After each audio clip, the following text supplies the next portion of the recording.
Esprit, matière, âme. C'est quoi la réalité? Est-ce que c'est seulement ce que tu peux toucher, voir, entendre? Ou est-ce plus vaste, plus profond, invisible? Pose-toi cette question. Où était la chaise sur laquelle tu es assise avant qu'elle n'ait été créée? Où était ton enfant, si tu en as un, avant qu'il ne naisse? C'est pas parce que quelque chose est invisible qu'il n'existe pas. T'es d'accord? Cela signifie simplement qu'il ne s'est pas encore matérialisé dans le monde que tes sens peuvent percevoir. La prospérité fonctionne de la même manière. L'amour infini, la joie débordante, la santé parfaite. La santé parfaite.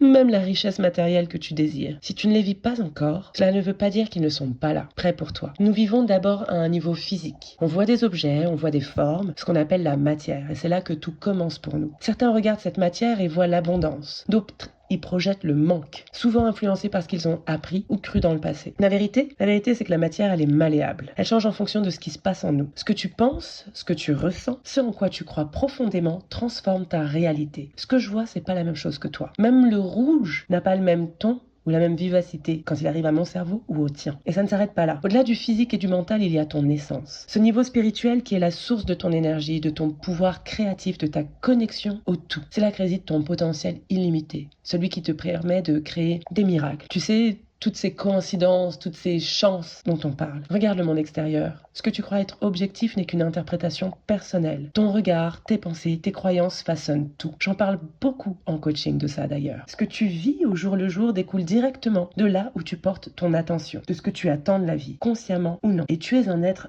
infiniment créatif, crois-moi. Tu as la capacité de modifier non seulement ta perception, mais ta réalité tout entière. Chaque fois que tu changes ton focus, tu redéfinis tes attentes, tu invites un nouveau potentiel dans ta vie. Alors apprends à lire le langage de la nature. Laisse-la te guider, te nourrir de son énergie, de son intelligence. Cette générosité, c'est ton droit inné et ça t'appartient déjà. Aujourd'hui, choisis. Pose ton intention. Sur quoi veux-tu te concentrer? Qu'est-ce que tu veux voir, ressentir, attirer dans ta vie? Le mantra, je me concentre sur ce que je veux attirer dans ma vie.